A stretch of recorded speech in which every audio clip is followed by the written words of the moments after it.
آج کی اس تفصیلی گفتگو میں ایک بہت ہی خاص موضوع پر بات ہونے والی ہے۔ بالکل، اور یہ موضوع محض ایک تاریخی واقعہ نہیں ہے، بلکہ یہ ایک انتہائی جذباتی، سماجی اور روحانی سفر ہے۔ ہاں، دراصل ہمارے پاس جو آج کی تحقیق اور نوٹس موجود ہیں وہ قرآن مجید کی سورۃ المجادلہ کی تفسیر اور اس کے نزول کے پس منظر پر مبنی ہے۔ صحیح، اور آج کی اس گفتگو کا اصل مقصد یہ جاننا ہے کہ کس طرح ایک بے بس اور پریشان خاتون کی سچی فریاد نے معاشرے کا ایک پرانا اور ظالمانہ رواج ختم کر دیا۔ بالکل، اور شریعت کا ایک مستقل قانون بنوا دیا، اور یہ واقعہ آج کے اس تیز ترین دور میں انسان کی مادی، ذہنی اور خاص طور پر عقلی الجھنوں کو سلجھانے کے لیے کیا اہم سبق دیتا ہے۔ چلے اس بات کو ذرا کھول کر سمجھتے ہیں۔ یہ موضوع واقعی اپنے اندر بہت گہرائی رکھتا ہے۔ جو تفصیلات ہمارے سامنے ہیں ان کے مطابق یہ قرآن مجید کے 28ویں پارے کی سب سے پہلی سورہ ہے۔ اور یہ مدنی دور میں نازل ہوئی تھی۔ جی، اور اس کے کل 6 چیپٹر ہیں۔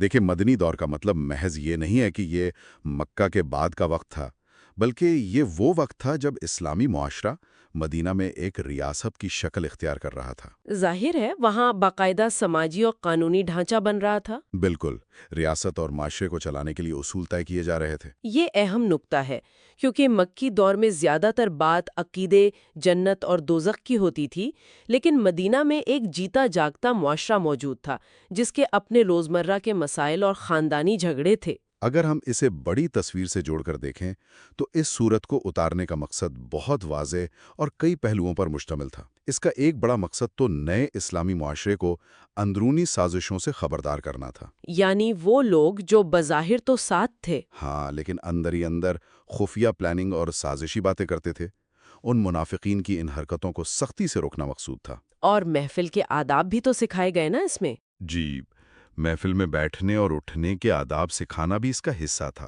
اور سب سے بڑی بات یہ واضح کرنا تھی کہ اللہ اور اس کے رسول کے مخالفین ذلیل ہوں گے، جبکہ کامیابی صرف سچے ایمان والوں کے لیے ہے۔ لیکن مجھے یہاں ایک بات پر حیرت ہوتی ہے، ہم اتنے بڑے ریاستی اور سیاسی معاملات کی بات کر رہے ہیں، اور دوسری طرف اس سورے کا آغاز ایک میاں بیوی کے خاندانی جھگڑے سے ہو رہا ہے۔ دراصل یہی وہ چیز ہے جو اس معاشرے کی خوبصورتی کو ظاہر کرتی ہے۔ ایک نیا نظام جو بن رہا تھا، اس کے لیے ایک عام انسان کی گھریلو زندگی اتنی ہی اہم تھی جتنے کہ ریاست کے بڑے معاملات۔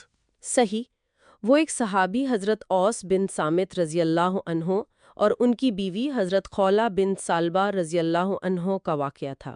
جی، حضرت اوس قبیلے کے ایک معزز سردار تھے اور مشہور صحابی حضرت عبادہ بن صامت کے بھائی تھے۔ ایک دن کسی بات پر غصے میں آ کر انہوں نے اپنی بیوی سے زہار کر لیا۔ اور جو لوگ اس لفظ سے واقف نہیں ہیں، ان کے لیے میں بتاتی چلوں کہ غصے میں انہوں نے اپنی بیوی کو یہ الفاظ کہیں، انتی علیہ کظہر امی، یعنی تم مجھ پر میری ماں کی پیٹھ کی طرح ہو۔ اب آج کے دور کا کوئی انسان یہ سنے گا تو شاید اسے محض ایک عجیب سا جملہ لگے گا، لیکن اس وقت کے عرب معاشرے میں اس جملے کی کاٹ کسی تلوار سے زیادہ تیز تھی۔ وہ زمانہ جاہلیت کی ایک بہت ہی پرانی اور ظالمانہ رسم تھی۔ اس ایک جملے کا مطلب محض طلاق نہیں تھا۔ طلاق میں تو پھر بھی واپسی کا راستہ ہوتا ہے نا؟ بالکل، یا عورت عدت گزار کر نئی زندگی شروع کر سکتی ہے، لیکن زہار کا مطلب یہ تھا کہ شوہر نے اپنی بیوی کو ہمیشہ کے لیے اپنے اوپر حرام کر لیا ہے، بالکل ایک ماں کی طرح۔ تو کیا عورت آزاد ہو جاتی تھی کہ وہ کہیں اور جا کر اپنی زندگی شروع کر لے؟ یہی تو اس رسم کا سب سے بڑا ظلم تھا۔ عورت نہ تو اس گھر میں بیوی کی حیثیت سے رہ سکتی تھی اور نہ ہی اسے آزاد کیا جاتا تھا کہ وہ کسی اور سے شادی کر سکے۔ یعنی وہ ایک طرح کی سماجی موت تھی۔ جی، وہ ایک ایسی حالت میں لٹک کر رہ جاتی تھی جس میں اس کے پاس نہ کوئی حقوق رہتے تھے اور نہ ہی کوئی رتبہ۔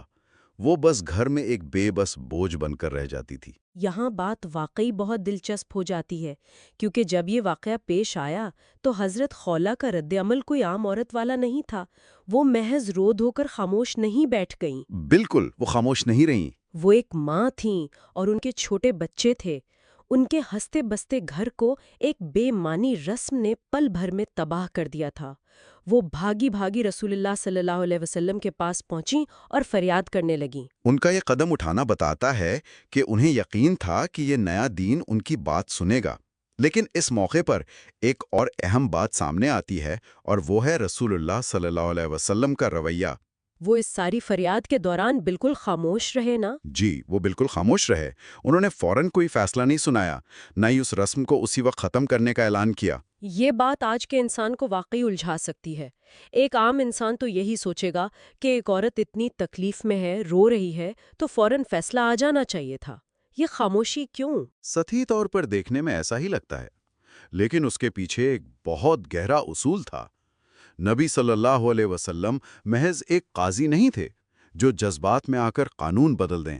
ظاہر ہے وہ ایک پیغمبر تھے۔ اور اس وقت تک اس خاص مسئلے یعنی زہار کے بارے میں آسمان سے کوئی حکم نہیں آیا تھا۔ وہ اپنی مرضی سے شریعت کا قانون نہیں بنا سکتے تھے، انہیں وحی کا انتظار تھا۔ تو صورتحال کچھ یوں تھی کہ وہ خاتون ایک چھوٹے بچے کی طرح ضد کرنے لگیں کہ میرا کیا بنے گا اور میرے بچے ہلاک ہو جائیں گے، اور جب انہوں نے دیکھا کہ فیصلہ نہیں آ رہا تو انہوں نے اپنا رخ اللہ کی طرف موڑ لیا۔ بالکل، انہوں نے آسمان کی طرف دیکھ کر دعا مانگنا شروع کر دی کہ اے اللہ، میں اپنی پریشانی تیرے سامنے پیش کرتی ہوں۔ یہاں جو بات سب سے زیادہ حیران کن ہے وہ یہ ہے کہ حضرت خولا ابھی فریاد کر ہی رہی تھیں کہ فرشتے وہی لے کر آ گئے۔ بالکل، اسی وقت سورۃ المجادلہ کی ابتدائی آیات زمین پر اتر آئیں، اور ان آیات کا جو انداز تھا وہ کسی عام قانونی دستاویز جیسا نہیں تھا، بلکہ اس میں ایک بے پناہ شفقت تھی۔ ہاں، پہلی آیت کتنی شفقت بھری ہے کہ اللہ نے اس خاتون کی بحث کو سن لیا جو اپنے شوہر کے بارے میں بحث کر رہی تھی اور فریاد کر رہی تھی۔ اور صرف تسلیم ہی نہیں کیا، بلکہ اس ظالمانہ رسم کا ہمیشہ کے لیے خاتمہ کر دیا۔ زہار کے بارے میں باقاعدہ قانون اور کفارہ مقرر کر دیا گیا نا؟ جی، جس سے اس مصیبت میں پھنسے تمام لوگوں کو نجات مل گئی۔ کفارے کی تفصیل بتا دی گئی کہ غلام آزاد کیا جائے، یا 2 مہینے کے روزے رکھے جائیں، یا 60 مسکینوں کو کھانا کھلایا جائے۔ اس سے مردوں کو احساس دلایا گیا کہ غصے میں کہے گئے الفاظ کی قیمت ادا کرنی پڑتی ہے۔ تو اس سب کا کیا مطلب ہے؟ مطلب یہ کہ میرا مطلب ہے کہ یہ واقعہ آج کے انسان کے لیے کیوں اہم ہے؟ ہم آج کے جدید دور میں بیٹھے ہیں جہاں لوگ اس طرح کے الفاظ استعمال نہیں کرتے۔ آج کی تحقیق ہمیں بتاتی ہے کہ اس سے ہم 2 اہم سبق نکال سکتے ہیں۔ پہلا سبق تو رویے کا ہے۔ مشکل میں منافقوں کی طرح چھپ کر سازشیں کرنے کی بجائے خلوص کے ساتھ اللہ اور اس کے رسول یعنی قرآن و حدیث کی طرف رجوع کرنا چاہیے۔ صحیح۔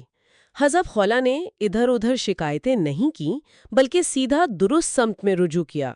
اور دوسرا سبق کیا ہے؟ دوسرا سبق مایوسی سے بچاؤ ہے۔ ہم اکثر سوچتے ہیں کہ اس بڑی دنیا میں میری چھوٹی سی پریشانی کون سنے گا، لیکن یہ واقعہ بتاتا ہے کہ اللہ سمیع و بصیر ہے، یعنی بہت توجہ سے سنتا اور دیکھتا ہے۔ اس لیے انسان کو کبھی بدگمان نہیں ہونا چاہیے۔ بالکل، اس سے ایک بہت اہم سوال پیدا ہوتا ہے۔ وہ کیا؟ جب ہم پریشانیوں کی بات کرتے ہیں تو عام طور پر ہمارا ذہن مادی مسائل یعنی روزی، اولاد یا صحت کی طرف جاتا ہے، لیکن انسان کو صرف مادی مسائل ہی پیش نہیں آتے۔ ہاں، روحانی اور عقلی الجھنیں بھی تو ہوتی ہیں۔ بالکل، جیسے ایمان کا شک یا شریعت کا کوئی حکم سمجھ نہ آنا۔ آج کا انسان بہت زیادہ معلومات کے درمیان زندہ ہے، اور جب اس کے سامنے کوئی ایسا حکم آتا ہے جو اس کی وقتی سمجھ سے مختلف ہو تو وہ ایک ذہنی کشمکش کا شکار ہو جاتا ہے۔ تو جب انسان ایسے علمی یا عقلی مشکل میں پھنسے تو اسے کیا کرنا چاہیے؟ نوٹس ہمیں بتاتے ہیں کہ ایسے وقت میں اپنی اس نہ سمجھ آنے والی بات کو چھپانے کے بجائے اسے بھی ایک فریاد بنا کر اپنے رب کے سامنے پیش کر دینا چاہیے۔ یعنی انسان یہ کہے کہ میری عقل یہاں تک کام کر رہی تھی، اس کے آگے مجھے کچھ سمجھ نہیں آ رہا۔ جی، اور جب انسان صبر کے ساتھ اسے پیش کرتا ہے تو اللہ دل میں اطمینان ڈال دیتا ہے اور راستہ سجھا دیتا ہے۔ لیکن آج کل تو صبر سب سے نایاب چیز ہے نا؟ ہمیں ہر سوال کا جواب اور حل اسی وقت چاہیے۔ اور جو لوگ جلد بازی کرتے ہیں وہ یا تو اپنے وہم کو دین بنا لیتے ہیں یا دین کی کھلم کھلا مخالفت شروع کر دیتے ہیں، جس کا انجام برا ہوتا ہے۔ یہ تو واقعی ایک تکبر ہے کہ مان لیا جائے کہ میری موجودہ عقل ہی کائنات کا حتمی پیمانہ ہے۔ بے شک، علم اور عقل کا اصل مقصد انسان کو سچائی تک پہنچانا ہے، نہ کہ سچائی کے مقابلے میں لا کھڑا کرنا۔ یہ گفتگو واقعی انسان کی سوچنے کا انداز بدلنے والی ہے۔ آج کی گفتگو میں بس اتنا ہی۔ امید ہے یہ باتیں سننے والوں کے لیے کچھ نئے دروازے کھولیں گی۔ ملتے ہیں اگلی بار ایک نئے اور دلچسپ موضوع کے ساتھ۔